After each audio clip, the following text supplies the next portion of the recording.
Good day, everyone. Today, we are going to tackle about learner with exceptionalities.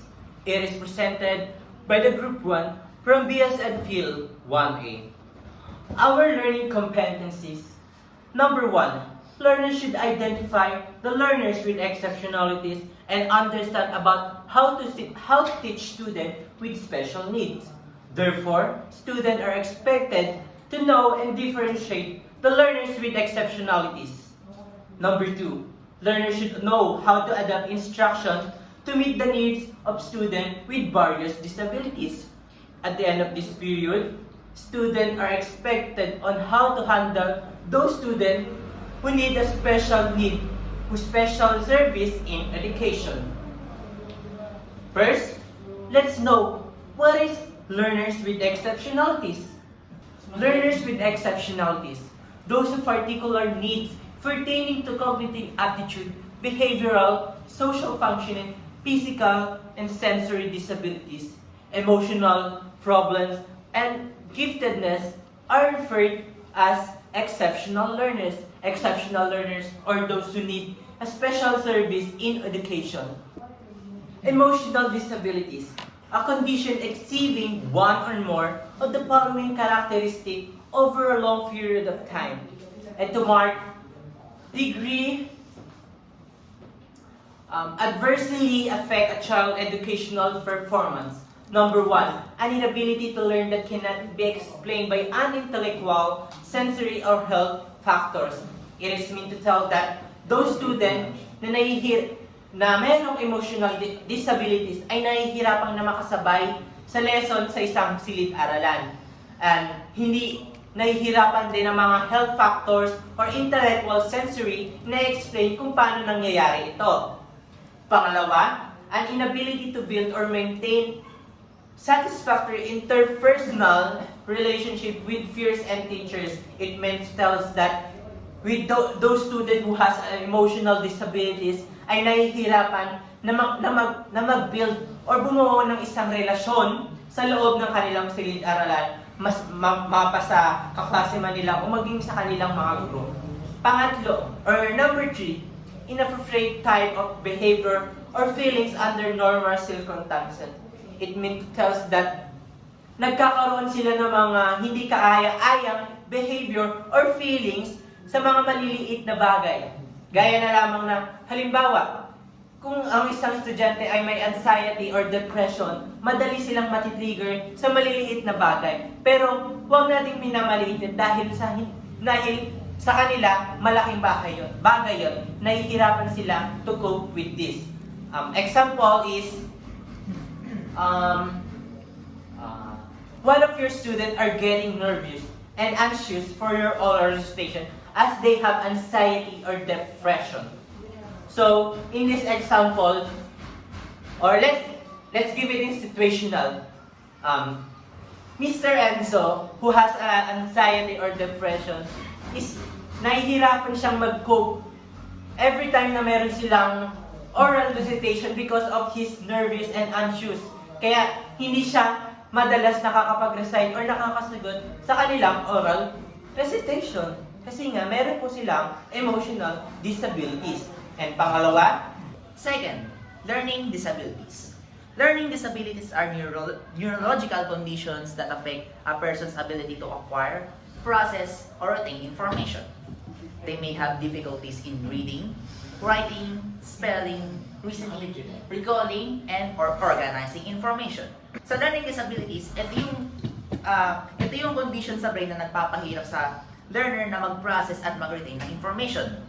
Normal na nakakabasa sila at nakakapagsulat sila, pero dahil iba yung way nila ng pag-process at pag-retain ng information, mas nagiging challenging ito para sa kanila.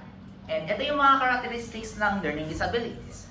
Unang-una yung sa reading, nahihirapan sila na magbasa, and halimbawa sa isang story, pag nagbabasa sila is nahihirapan silang i-comprehend kung ano yung pinaka-point ng isang storya.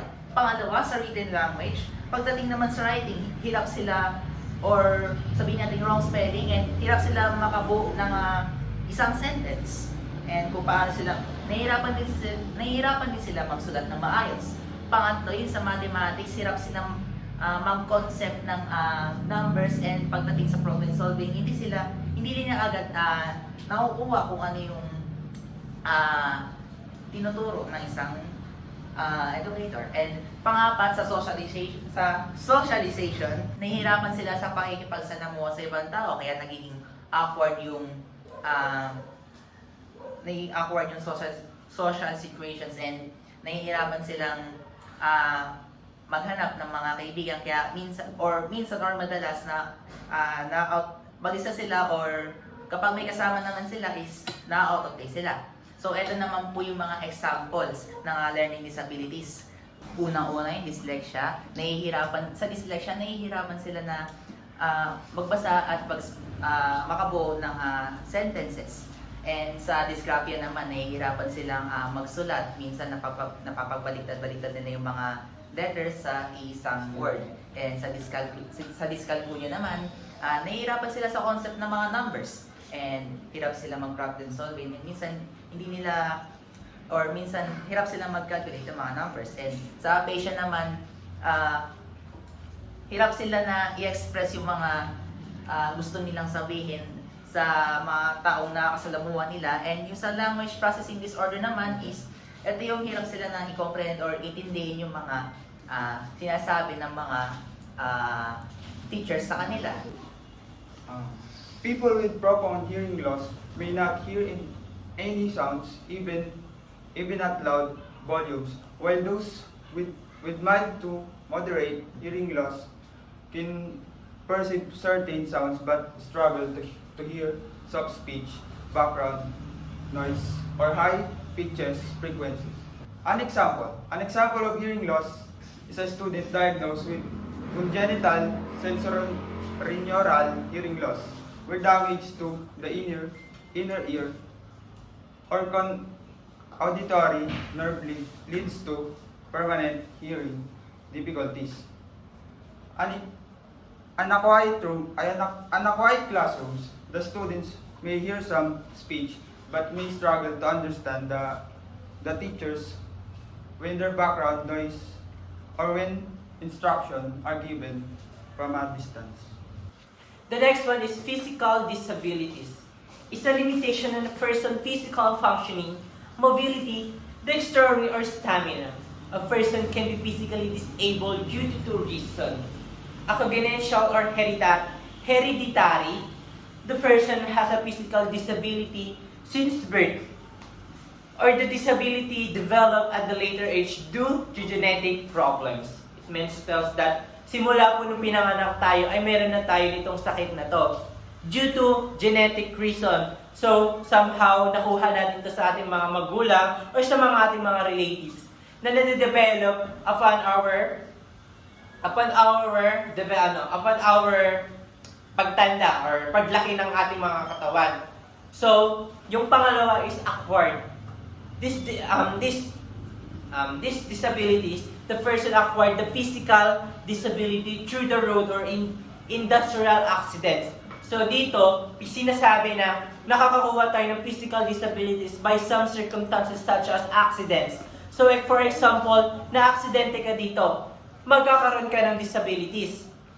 And it costs you, and this physical disabilities can ruin or can affect your learning in school. The next exceptionalities is we are called blindness. So when we say blindness, it is the people with total blindness experience complete darkness and cannot see anything, while those with low vision may still perceive light, colors, or shapes. Low vision can manifest as a blind or blurry spot in the center of vision, or as impaired peripheral vision, affecting daily activities but not resulting in total blindness. So kung titignan pala natin sa part or sa part ng exceptionalis na ito sa blindness ay may tinatawag na two types na blind. Una ay yung tinatawag nating total blindness. So yung total blindness, ito yung ang isang kabataan or sino man na yung pagiging bulag nila is pawang nakikita lamang nila ay puro kadiliman. Samantalang ang tinatawag naman natin na low vision ay masyadong maliwanag ang kanilang nakikita. So sa kabuuan, itong dalawang ito nagiging hadlang or maaaring magkaroon ng negative impact pagdating sa pag-aaral ng isang kabataan. So, ang isang halimbawa nito ay yung tinatawag nating the child diagnosed with retinitis pigmentosa. It is a genetic disorder that gradually causes loss of vision. As the condition progresses, the child may lose their ability to see in low light and eventually may only perceive light in dark. So gaya ng sinabi ko kanina, may dalawang uri or types ng pagiging bulag ng isang kabataan o sino man. So yung tinatawag nating pigmentosa kung tawagin ay isang uri ng disorder na maaari ding humantong, it's possible doon sa dalawa na types ng pagiging bulag ng isang tao. Next naman na exceptionalities na part ng aming presentation ay yung tinatawag natin traumatic brain. So, when we say traumatic brain, it is an injury, TBI, as defined by the Individuals with Disabilities Education idea, is in acquired brain injury caused by external physical force, leading to total or partial functional disability or physico-social impairment. This can significantly impact a child's educational performance, affecting cognition, communication, motor skills, and emotional regulation. So, pumapatungkol lamang ang traumatic brain pagdating sa physical injury when it comes sa mental experiences ng isang kabataan. Kapag may mga negative experiences yung isang student, maaaring magkaroon ito ng injury sa kanya na magiging result ng pagka-trauma niya sa bagay na yun na maging yung pag-aaral nila ay magkaroon ng negative impact gaya ng communication and motor skills and higit sa lahat sa emotional regulation. So, TBI may result from incidents like falls or accidents with effects that can be temporary or long-term. So pagka sinabi naman nating TBI, ito yung long-term effects siya na that temporary or long-term po. Next is schools recognize TBI's impact on learning and provide individuals education plans, EEPS, to support students' academic success and address their unique needs. So sa kabilang banda, kahit na mayroong ganitong uri ng receptionist, ginagawa ng paraan ng mga education ng department or program ng schools para magkaroon sila ng magkaroon sila ng learning na napapatok sa kanila, learning style pala kung tawagin, para matutunan pa rin nila yung mga knowledge na dapat nilang ma-adapt. So, ang example po nito ay kapag sa isang scenario when a child who suffers a head injury from a car accident may experience difficulties with memory, attention, and motor coordination, impacting their ability to keep up with schoolwork and interact with others. So, kung titignan natin kapag may mga accident na nangyayari, so possible na kapag ang isang kabataan nakaligtas doon sa aksidente na yun, gaya ng tinatawag nating injury or injury. Pag nagkaroon sila ng injury, so pagdating sa pag-aaral nila, maaring babalik yung memory na yun, yung negative memory na yun, at hindi sila makapag-focus sa study nila. So this type of traumatic brain injury or TBI, as defined by IDEA, can severely affect child's educational performance, requiring specialized support and individualized education plan, EEP. Jai, hindi makita. Ay, sorry. Ulitin natin sa examples. So, one of example of traumatic injury ay tinatawag natin sa scenario na when a child who suffers a head injury from a car accident may experience difficulties with memory, attention, and motor coordination, impacting their ability to keep up with schoolwork and interact with others. So, kung titignan natin, kapag naranasan ng isang kabataan yung traumatic injury pagdating sa car accident, so pag mahihirapan sila makipag-communicate at gumawa ng mga schoolwork, lalo't na pag yung mga negative memories ay bumabalik, nagwi-bring back sa mind nila. So this type of traumatic brain injury or TBI as defined by IDEA can severely affects the child educational performance requiring specialized support and an individualized education plan EEP to meet their learning needs in the classroom. So ibig sabihin sa kabilang banda, kahit man mayroong ganitong uri ng disadvantage pagdating sa types ng exceptionalities, gumagawa ng pamamaraan ang department or mga naglulunsad ng iba't ibang programs ang school or gumagawa ng different learning styles para matulungan yung mga ganitong types ng exceptionalities para ma-come up pa rin nila yung mga learnings na dapat nilang ma-adapt. So, yun lang. Severe multiple disabilities. Severe multiple disabilities is a term of a person with a combination of disabilities. For instance, someone with both a sensory disability and a motor disability. The impact and challenges faced by learner with severe and multiple disability is cognitive processing, understanding complex concepts, or retaining information can be particularly challenging. Communication is Communication.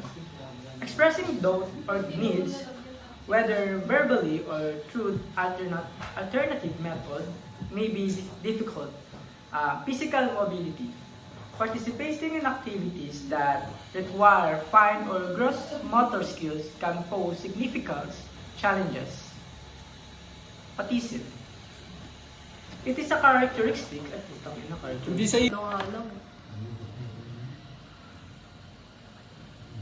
The next exceptionalities is autism.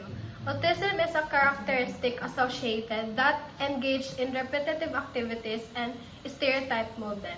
The term autism does not apply if the child's educational performance is adversely affected primarily because the child has emotional disturbance. The early signs of autism include... Bobo, bakit mo nililipat? Akala ko example ka. The next exceptionalities is autism. Autism is a characteristic associated that engage in repetitive activities and stereotype movement. The term autism does not apply if the child's educational performance is adversely affected primarily because the child has emotional disturbance. The early signs of autism include body language, limited eye contact, repetitive motions, or speech. For example, children or students that have an autism could have trouble communicating, but they can have the capability in other ways, like arts, music, and so on and so forth. Additionally, they can be totally participate in other activities because of their moods or something that can caught their attention because they focuses on the capability that they have. Let's proceed to the other example of exceptionalities. The health impairment means having limited strength, vitality, or alertness, including a heightened alertness to environmental stimuli that results in limited alertness with respect to the educational environment that is due to chronic or acute health problems. Example. The example of health impairment. Having a small capacity and limited strength of the students are possible cause absences in participations and activities. That's why they cannot relate of what happened in the class. The next one, attention deficit hyperactivity disorder ADHD, is a developmental disorder characterized by persistent symptoms of inattention, hyperactivity, and impulsivity that disrupt daily life, including social relationships and school performance. It affects children and teens, but many adults also have the disorder. Symptoms include inattention, hyperactivity, and impulsivity, which can lead to immediate rewards or long-term consequences. Example, hyperactivity and impulsiveness, being unable to sit still, especially in calm or example, hyperactivity and impulsiveness, being unable to sit still, especially in a calm or quiet surroundings. Constantly fidgeting, being unable to concentrate on tasks, excessive physical movement.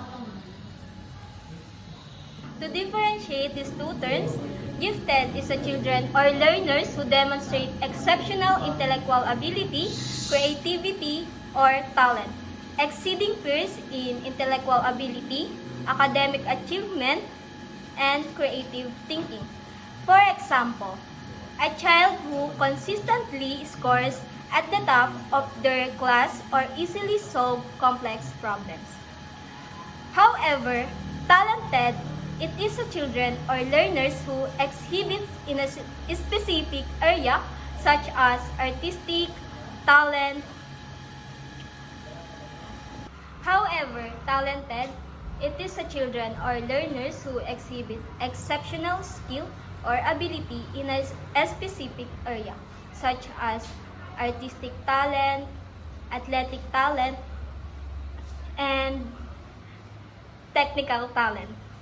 For example, a child who can play instrument at a young age. The next exceptionalities is speech and language disabilities. This is a condition in which person has problems in creating or forming the speech sounds needed to communicate with others. So here are the breakdowns of each component of speech and language disabilities. So let's proceed to the first component, speech disorder. So let's define first what is speech disorder. Ang speech disorder ay ito yung mga individual na nahihirapan magsalita kung saan naapektuhan ang kanilang pakikipag-communicate sa iba. There are types of speech disorder. First is articulation disorder. This involves difficulty pronouncing specific sounds correctly. Next, disfluency.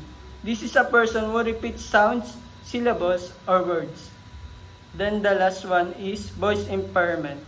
Refers to a condition that affects each quality, pitch, volume, or overall sounds of a person's voice. The second component is language disorder. So these are the types of language disorder. The first one is receptive language disorder. This is when a person has trouble understanding what others say. Then the second one is expressive language disorder. This involves difficulty expressing thoughts and ideas clearly. A person might have a limited vocabulary or struggle to form a sentence. Then the last one is social communication disorder or SCD. These individuals have difficulty with social interactions, which can lead to challenges in forming and maintaining relationships. And last but not the least, deaf blindness. It refers to a condition where a person has both significant hearing loss and vision loss.